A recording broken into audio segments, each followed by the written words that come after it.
Subscribe कीजिए रोचक facts, bell icon दबाइए और जाने रोचक बातें। नंदवंश का इतिहास एवं महत्वपूर्ण तथ्यों की सूची। नंदवंश मगध बिहार का लगभग 344 ईस्वी पूर्व से 322 ईस्वी पूर्व के बीच का शासक वंश था, जिसका आरंभ महापद्मनंद से हुआ था। नंदवंश का इतिहास। 344 ईस्वी पूर्व में महापद्मनंद नामक व्यक्ति ने नंद वंश की स्थापना की। पुराणों में इसे महापद्म तथा महाबोधिवंश उग्रसेन कहा गया है। यह नाई जाति का था। उसे महापद्म, एकारट, सर्व, छत्रांतक आदि उपाधियों से विभूषित किया गया है। महापद्मनंद उत्तराधिकारी हुए हैं उग्रसेन, पंडुक, पांडुगति, भूतपाल, राष्ट्रपाल, युविष्णांग, दशरथ, कैवर्त, धनानंद। इसके शासन काल में भारत पर आक्रमण सिकंदर द्वारा किया गया। सिकंदर के भारत से जाने के बाद मगध साम्राज्य में अशांति और अव्यवस्था फैली।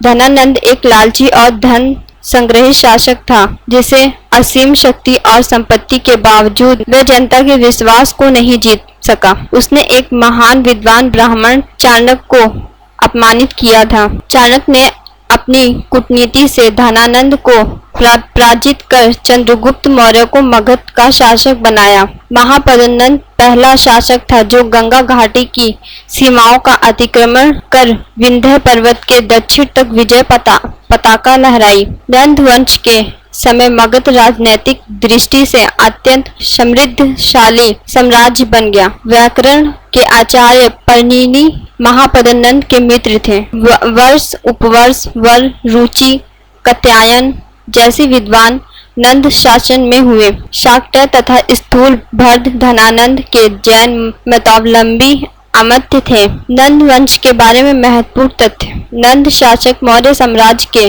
पूर्ववर्ती राजा थे। स्थानीय और जैन परंपरावादियों से पता चलता है कि इस वंश के संस्थापक महापद्म, जिन्हें महापद्मपति या उग्रसेन भी कहा जाता है, समाज निम्न वर्ग के थे। महापद्म ने अपने पूर्ववर्ती शिशुनाग राजाओं से मगध की बागडोर और सुव्यवस्थित विस्तार की नीति भी जानी। उनके साहसपूर्ण प्रारंभिक कार्य ने उन्हें निर्मम विजयों के माध्यम से साम्राज्य को संगठित करने की शक्ति दी। पुराणों में उन्हें सभी क्षत्रियों का सहारक बतलाया गया है। उन्होंने उत्तरी, पूर्वी और मध्य भारत स्थित इक्ष्वाकु, पंचाल, काशी, है, कालिंग, अश्मक, कौरव, मैथिल, शूरसेन और वितिहोत्र जैसे शासकों को हराया। इसका उल्लेख स्वतंत्र अभिलेखों में भी प्राप्त होता है, जो नंद वंश के द्वारा गोदावरी घाटी, आंध्र प्रदेश, कलिंग, उड़ीसा तथा कर्नाटक के कुछ भाग पर कब्जा करने की ओर शक्ति करते हैं। महापद्म के बाद पुराणों में नंद वंश का उल्लेख नाममात्र का है, जिसमें सिर्फ शुक्ल का जिक्र है, जबकि बौद्ध महाबोधिवंश में 8 नामों का उल्लेख है। इस सूची में अंतिम शासक धनानंद का उल्लेख संभवतः अग्रामी या जनरामी के रूप में है और इन्हें यूनानी स्त्रोतों में सिकंदर महान का शक्तिशाली समकालीन बताया गया है। इस वंश के शासकों की राज्य सीमा व्यास नदी तक फैली थी। उनकी सैनिक शक्ति के भय से ही सिकंदर के सैनिकों ने व्यास नदी से आगे बढ़ना अस्वीकार कर दिया था। कौटिल्य की सहायता से चंद्रगुप्त मौर्य ने 322 ईस्वी पूर्व में नंद वंश को समाप्त करके मौर्य वंश की नींव डाली। इस वंश में कुल 9 शासक हुए। महापद्मनंद और बारी बारी से राज्य करने वाले उसके 8 पुत्र। इन 2 पीढ़ियों ने 40 वर्ष तक राज्य किया। इन शासकों को शूद्र माना जाता है।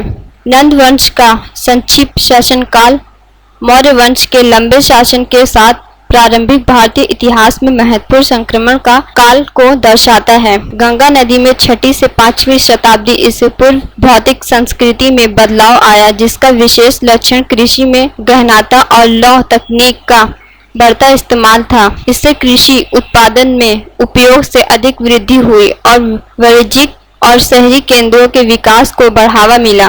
सिकंदर के काल में नंद की सेना में लगभग 20,000 घोड़सवार, 2 लाख पैदल सैनिक, 2,000 रथ और 3,000 हाथी प्रशासन में नंद राज्य द्वारा उठाए गए कदम कलिंग, उड़ीसा में सिंचाई परियोजनाओं के निर्माण और एक मंत्रिमंडलीय प्रसिद्ध घटन से स्पष्ट होते हैं। आपको यह नंद वंश का इतिहास कैसा लगा, हमें जरूर बताएं।